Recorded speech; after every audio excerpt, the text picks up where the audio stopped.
So, hi all. First of all, to get you a bit warmed up, it's been a long day, I guess. It's like 4 p.m., 4:10. Maybe you're a bit tired. Maybe raise your right arm if you've been to the keynote early today. Yeah? You liked it? It's good? So you can leave the room now again. Because what we saw when we were earlier this morning in the keynote, we saw that there were some kind of similarities to what we were supposed to show today. So let's see how it goes. So we're going to talk about our end-to-end interoperable data platform. That title is definitely not from ChatGPT. And we'll be showcasing a bit of how we leverage Databricks in order to make data more robust on our end.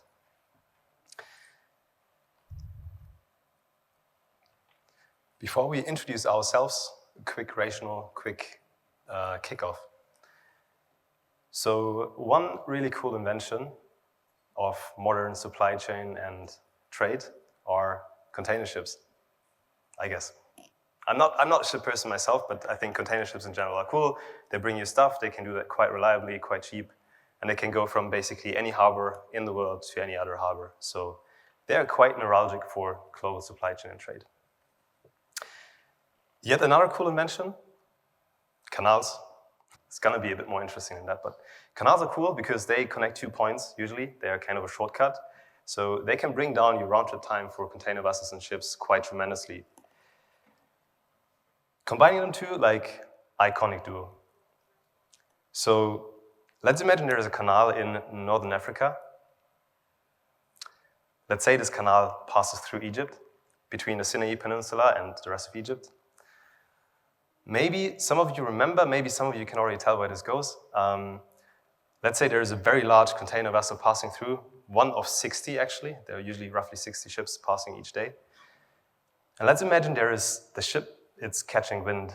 It's slowly tilting, eventually blocking the whole canal. It's quite of a screwed up situation. And if you're working in a logistics operation, that's really not fun. You're gonna be on fire for a long time. Egyptian authorities were looking heavily into resolving this because they would be getting paid based on the number of vessels that would pass through each day. So they want to resolve this as soon as possible. You have those contractual obligations. So they wanted to fix it as soon as possible. They brought up heavy machinery. They were looking to dig this out. They were looking into towing it away. It didn't work. So it took some days, 1, 2 days, 3 days, nothing worked. And this is when the carriers are getting nervous, obviously, because they would now need to decide whether they want to have their ships wait, maybe for another day, or maybe for another week, or a month, you don't know. Or if they want to have their ships going all the way around Africa, which will increase costs and increase the time for the trip. The colleagues working in logistics operation in our company, they were having a hard time. And so they were thinking about, okay, what can we do about it? What can we do in order to make sure that our production lines are not coming to a halt because we lack supply? So the first thing that comes to mind is going all air freight. If you have the money, you can do that, but obviously capacities were quite tight. And not only the container prices on ships were going through the roof, but I think roughly 60% plus in a very short amount of time. But also everyone who wanted to make sure their supply is fine, they were going air freight all in. So the point is, this wouldn't work. Quite easily, they would figure this out. So I'm not kidding if I tell you that in order to make sure we were still getting chips from China to Europe, people were actually considering, hey, could we maybe not send trucks from China to Europe, shipping those? And I'm not kidding, this really happened. This were really legit discussions. It would take I don't know, a few weeks or whatever, and maybe the truck would break down, you would have to ship them every once in a while, and it's ridiculous. So luckily, after 6 days, there was full moon and high tide in the Suez Canal, and the ship got unblocked, and everyone was happy. It was really cool. What was not so cool is that during these 6 days, the estimated amount of goods that were delayed, or the value of goods delayed, was roughly $50 billion. And the number of ships that were stuck are roughly equivalent to the number of chairs we have in the room. So my colleague counted them in the very beginning. They're roughly 360, so roughly 360 ships were delayed. Now you may ask, why am I telling you this? Answer is simple. Basically any kind of event that you read about in the news, that you hear in some podcasts or anything that you just get fed in, will have an impact on supply chain. I guess most of you will know, and maybe I'm not telling you anything new. And how do you mitigate these issues? How do you risk management those events? You do this through data, right? So I guess it's also obvious. So while we have those many events going on, there are wars, there are like chip shortages, which we also see on the right-hand side. There are many things happening each and every day. You basically open your news app and there's some stuff going on, quite for sure. All these events will have an impact and you will need to resolve them. And what we are making sure is, we are making sure that at least the data is reliable that you use in order to make these decisions and risk mitigations. Hi, my name is Mark. I'm a project lead at Bosch, responsible for the global supply chain analytics platform. And I'm here with my dear colleague Satish today to explain a bit of how we make data more robust for supply chain operations and use cases. Thanks, Mark. So complex business needs demands data-driven approach. I think everybody would agree this. But what it really makes more sense to make this approach really work is to have a reliable platform. So let me ask you this. How many people think a reliable platform is definitely needed and you're really investing a lot of time on it? So show your hands, probably can get some. Perfect. I really know that with whom I'm talking. I mean, this is perfect. This is precisely what we really wanted to showcase today. We just want to give you an output of what we really wanted to, what we have achieved so far. And I'm Satish, the development and technical lead for the global supply chain platform at Robert Bosch. And I'm here to talk about the ecosystem, what we have set up, and how we are making the data reliable. Before that, I hand over to Mark to take you on a journey on how we arrived at this ecosystem. Over to you, Mark. Thanks, Satish. So maybe a quick thing. I hope you trust me. I hope you are fine with me asking you for a favor. Close your eyes. Close your eyes, everyone. Let's do a small cognitive trick so that you remember the session afterwards as well. Let's imagine you're sitting in your kitchen and you're having, like, maybe on a coffee table, you have some cool hot drink, like drink of choice, coffee, tea, whatever you want. And we'll come back to this later. You can open your eyes again. So, to give you some key figures of the complexity of supply chain that Bosch is dealing with, we have roughly 400,000 employees worldwide in almost 500 different subsidiaries and local entities. And we're serving 4 different major business sectors. The one that is the highest in turnover by roughly 70% is mobility. Maybe not so many people know about it, but Bosch is the major global automotive supplier. We also serve industrial technology, think machinery, consumer goods, you know, I guess the best, from home appliances and power tools, and last but not least, energy and building technology. So there are lots of different goods, complex supply chain, lots of coverage. To make that happen, we have roughly 35,000 people working in supply chain. We have a supplier base of 35,000 suppliers. We own 240 production sites and operate roughly 800 warehouses. With all of that, that's just some figures. With all of that, there comes 2 main challenges. The first one is we have distributed functions. So functions are usually quite closely located to the actual value chain. So it means in a warehouse, means in a production plant.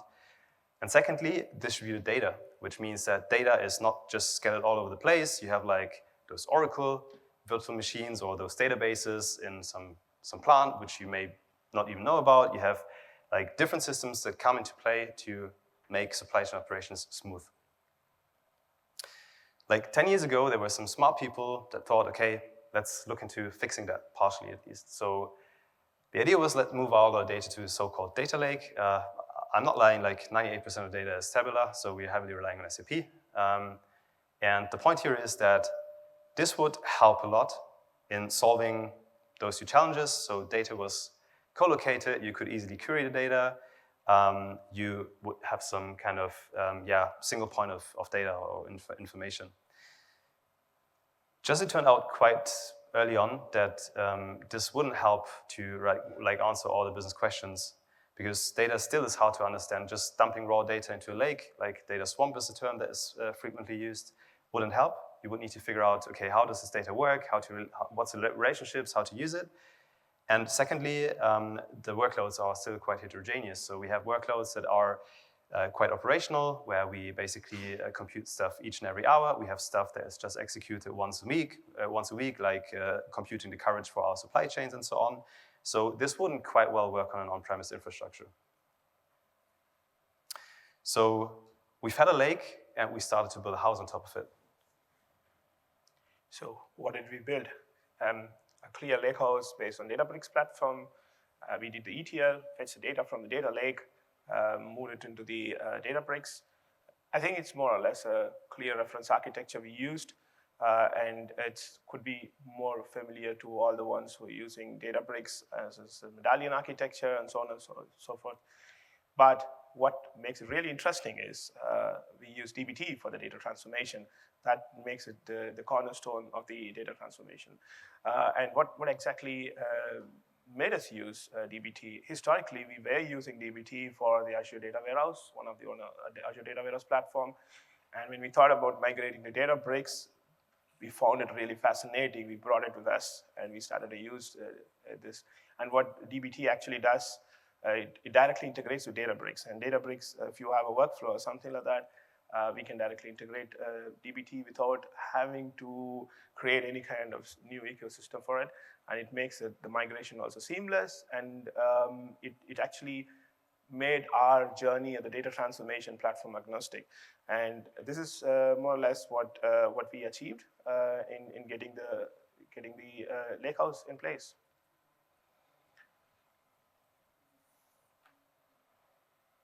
So modeling the data, actually making it analytics ready, helped a lot. Obviously, this is like a very tedious task, as you all know, I guess. So semantics help a lot, and also like being able to scale quite easily, quite well also helped in fixing our heterogeneous workloads or accommodating them. So lakehouse was really cool, always going good. Days pass, data is processed, like, you know, you check those pipelines, you see everything is running smooth, you're happy, life's good, and months go by. Perfect. So Mark mentioned that everything is going good, steady and stable, scalable. And what comes obviously is, well, how do we leverage the data? And we start looking at, okay, LLM applications, chatbots, a lot of fancy stuff. And that started our journey to start using lots and lots of value out of the data. This obviously happens when you have 12 terabytes of data in your fingertips, and that's precisely what we do.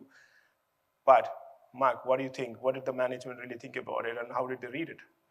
They loved it, right? I mean, you know, if you can sell Gen AI, agentic AI, whatever kind of buzzword you throw in, like they read it in some papers and they think that's like the coolest thing ever. So they were really on fire, they were bought in, they wanted this to happen yesterday, you know? I guess I'm not telling you anything new there.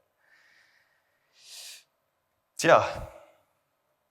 So we've had an incident. I hope I'm not the only one now saying that this has happened to us. I guess maybe you have seen similar things happening. So one sunny day, we were in the office, everything was good. Like at one point, we were just getting spammed on Teams, getting bug requests, getting emails, getting calls. People were like crazy because they were like, the planning guys, they were complaining that the downstream jobs wouldn't work. Data was outdated, they need to fall back to some kind of manual procedure. As said, we are also supporting operational activities. Instead of using some fancy dashboard, doing the activities with a nice overview, they had to crunch SAP transactions again. And this is not fun at all, right? So, you know, you wouldn't be getting an overview of all your parts. You would need to go into transactions, crunch each part number, and you know, get some kind of overview of what's your stock, what's your demand, etc. Not fun. People were really upset, and they also let us know about this. So this was not a happy day for us. We looked into it.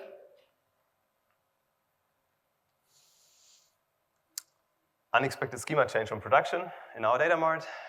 Easy thing, column got dropped. You may say, oh, why did you guys not see this? Yeah, we have code reviews, obviously we do. But code reviews are done by people, right? So you do some mistakes, you miss something, maybe it's been a long day, you're context switching. So code reviews are cool in general, but every code review you don't need to do, right? That's a good code review, I would say.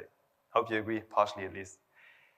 So schema stability was not enforced. So we would need to see in the code review if a column got dropped or renamed or whatever. So it went unnoticed, as said, and the people had to fall back to manual operations.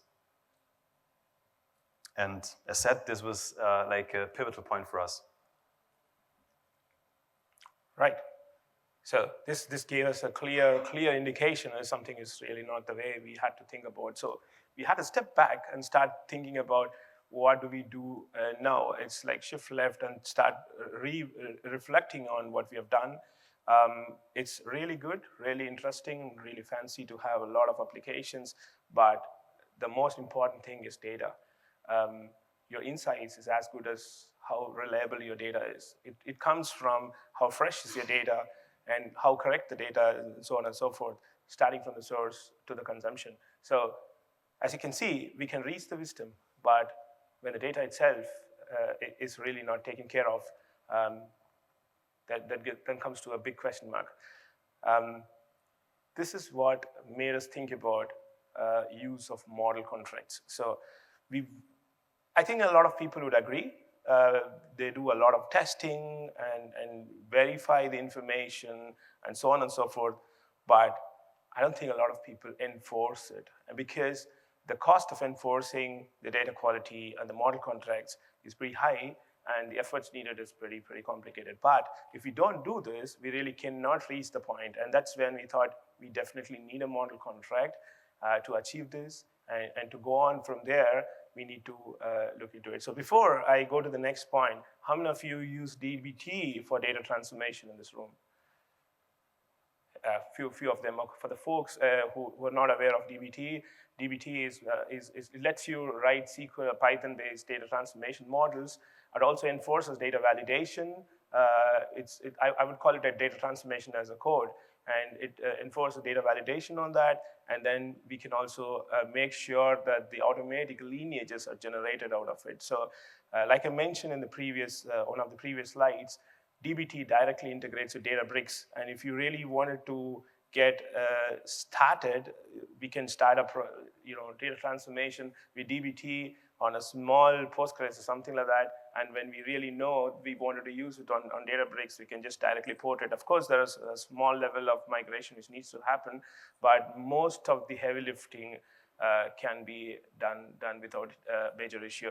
As you can see on the left-hand side, the DBT data transformation model looks like this. It's a simple SQL transformation. And on the right-hand side, you can see the model contracts, where you can see the code clearly says it's enforcing the data type verifications, referential integrity checks, and so on and so forth. And that's the part we were missing, because we did do a data test and all the stuff, but if you don't enforce it, and if you just move the model to the last stage, anything can happen. So we wanted to enforce it, and that's precisely the missing bit which we wanted to build on.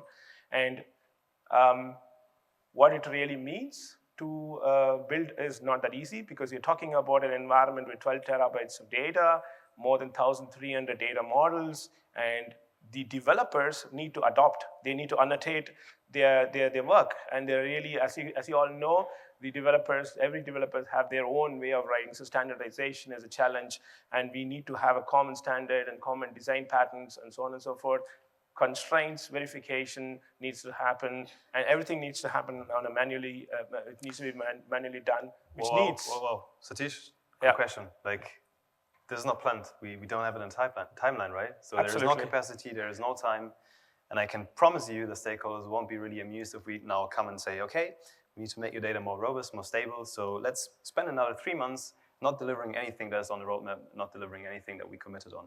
And that's precisely what I heard. That's precisely what I heard. I mean, do we really want to invest on it, and rather let's wait for something to break and let's fix it, the cost is low. And we didn't do the manual stuff. Rather, we started to brainstorm on several levels of ways of handling it, LLM-based modeling, or some kind of anomaly detection in the flow, and so on and so forth. I mentioned when he spoke about the amount of data, 12 terabytes, and the platform is stable, and a lot of people think about using LLMs and agentic AI to get fancy stuff, chatbots, and so on and so forth. But what we really fail to think about is, can't we use the same technology, same GenAI stuff to validate the data, to generate these model contracts, because modeling as a code can simply be enabled during this. And that's precisely the approach which we took. And for the ones who are interested in these areas, this is something which I'm going to take it from now on. So what is it all about? I spoke about the overall platform. You can see the data gets transformed in different stages. I really don't want to revisit it, but the part which you can see exactly in the middle is a model contract, which needs, every time the model is generated, it goes to the next stage, it needs to be filtered out of the model contracts, otherwise we'll not be able to generate it. And that's something which we have achieved, and any raw data going into the last layer, be it medallion architecture or anything, needs to get the validation done from the model contracts. And how did we actually achieve it? We thought about it a lot, because 1,300 plus models, it's still growing. And the complexity of the data, lots and lots of objects around, column lineages, hierarchical models, everything is there. What do we need to do? Which means we had to think about a clear strategy for it, and that's when we thought about Mosaic AI framework. And there are a lot of things which we could have used, but we started with the vector store.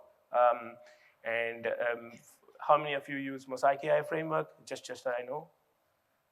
Okay, a couple of them.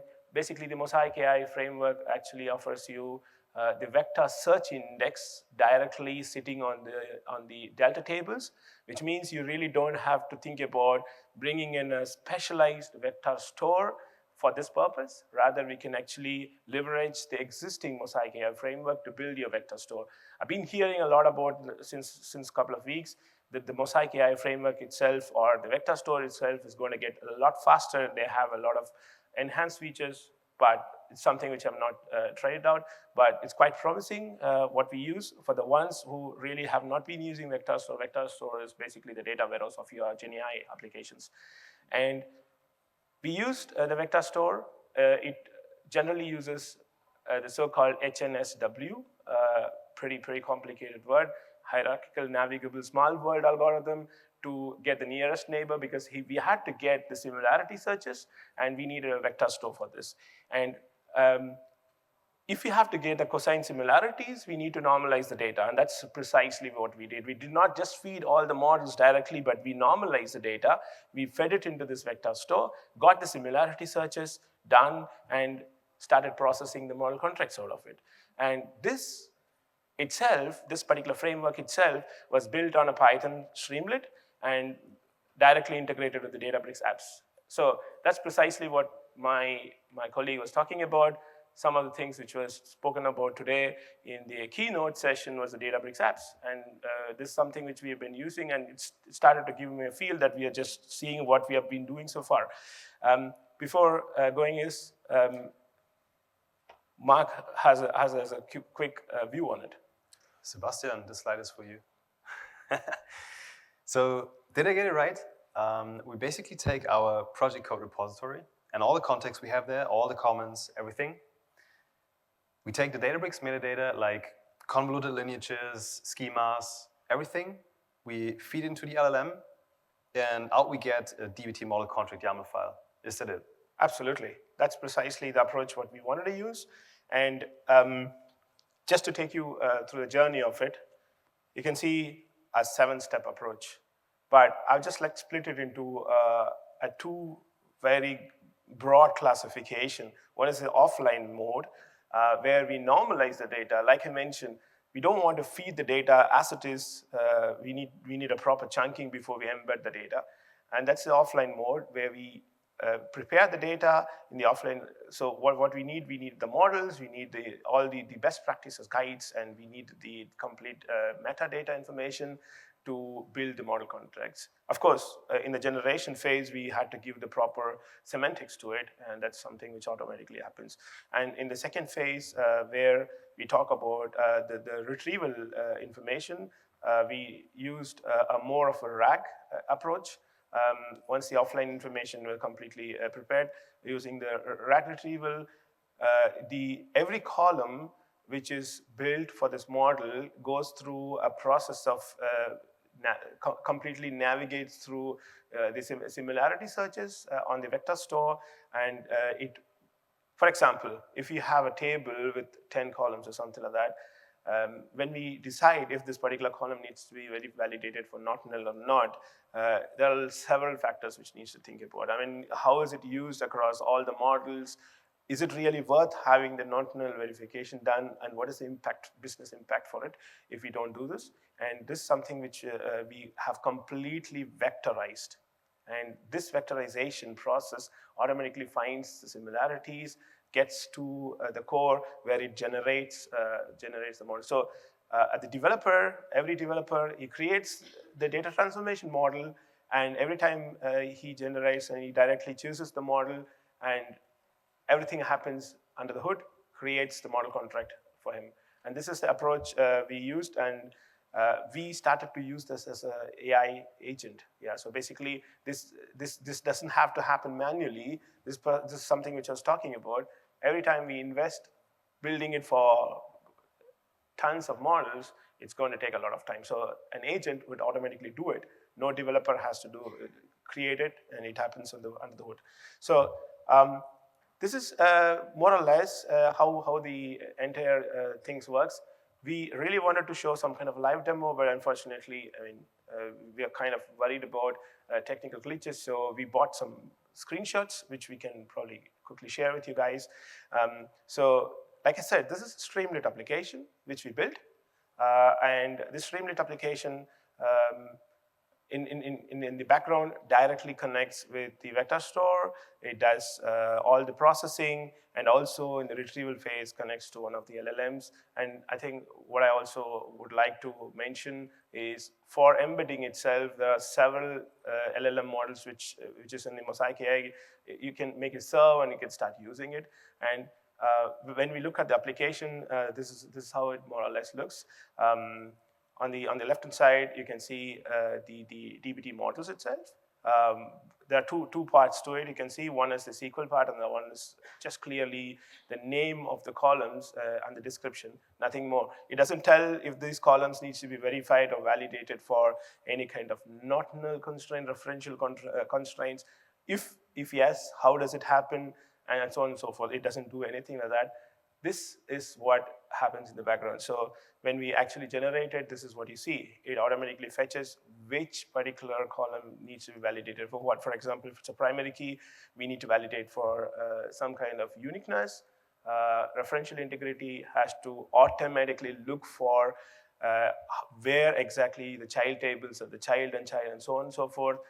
Just all of you know, in Databricks Delta tables, the constraints are not enforced. So basically, we really cannot see that enforcing, and the only way where we can actually validate is using such tests. And enforcing is one part, another one is testing is another part. So if you really want to enforce, we need these model contracts. And this automatically generated for us, and Streamlit application was working on completely. And just that you guys know, the embedding itself looks like this. The great part about Mosaic AI framework is it's not that we just have to use only the embeddings, which means only the vectors. You can also have keywords in combination with vectors. So this makes it even more sophisticated to actually build a RAG application which combines both the contexts. I guess they're making it even more better in the next days, but to the extent of what I've used, this combination really empowers that the entire journey of it, and we can get the entire RAG application really running faster, and the traversing of the similarity searches happens pretty rapid. And as you can see, it's pretty straightforward to create a vector search index. All that you need to do is use the UI, go create a vector search index, and get this up and running. You can either get it running in a triggered mode or a continuous. For our purpose, triggered was more than sufficient, but there are some use cases where we wanted to have some real-time searches, vector searches, that could be helpful.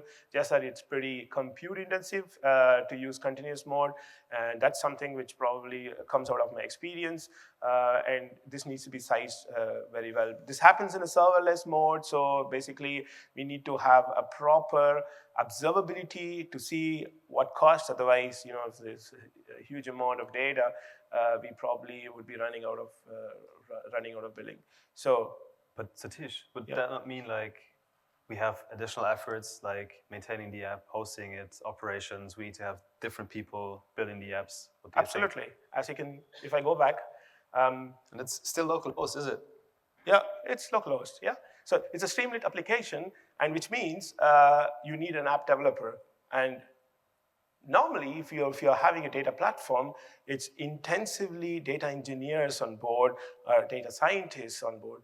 We really needed to build something, an additional team to take care of it, which is an additional effort and all those things. And that is precisely what Mark is talking about. It's an additional investment, yeah? And that's when we started to look at the Databricks apps. So this is something which was also shown in the keynote today. Probably a lot of people have seen. What we did is the Streamlit application, what was built, completely directly deployed on the Databricks apps. So the code is completely checked into a repository, moved the code and started to deploy these Streamlit applications, which was working. So, I mean, you can also use a Flask or any other Python application. It works without any issues, and it started to build. We can deploy it, or can schedule the deployment, and so on and so forth. And what happened, now we can see in the address bar, it's not localhost anymore. It directly creates the URL for you with the proper workspace address or something like that, HTTPS, and so on and so forth. So we really didn't have to worry about it. And that made our life a lot seamless, I would say. We didn't have to worry about hosting the application, creating any kind of new team to manage the application. And that's the point what brought us. And Mark, what was your thought about it when we implemented it? Yeah, I mean, like super cool. In the end, it was blazing fast, right? I mean, just a few days it was, if I'm not mistaken. Absolutely, yeah. So it's like really taking away the operations responsibility in a sense. So think about any kind of data retrieval as well, right? So oftentimes you have to talk to people that are like developing applications, at least in our company, that's the way. And like this can really help you like being more independent and actually fixing those potential gaps that you see in your data asset field, and not having to think about hosting it, maintaining it, all these operations related stuff, as we mentioned before. It's just taken away from you, and that's like really, really cool. And the time to market and time to release, it's a lot shorter than before. And what did you think about going ahead? I mean, when we can implement a model contract with an agentic AI approach, we could as well do data testing also as an agent, and think about creating an agent which is already in process, where we're thinking about, of course, using LangGraph and using a graph rag or something like that to extract the information more clearly, more precisely. Also help if there is a violation, if there is any kind of, if there is any validation issues, to support the developers, do their validation much easier, and so on and so forth. And that's where we wanted to go ahead. And before that, we would really like your thoughts and inputs on how you wanted to. Please also feel free to post your comments in one of the mode, and we would really like to know if that's something which you'll be doing. Yeah, thanks, Satish. That being said, thanks for hanging with us. I know it's tight, but there are 3 main takeaways for you today. The first one is supply chain is a complex field. There's lots of irritations. You need to have your data right in order to get them resolved. Common sense. Secondly, Databricks is like a great asset for us in order to make sure that we get our data right and that we can have scalable workloads, that we can like do lots of different things that we couldn't do before. Maybe you also say, yeah, okay, I know, I'm at the Data and AI Summit, I know this already.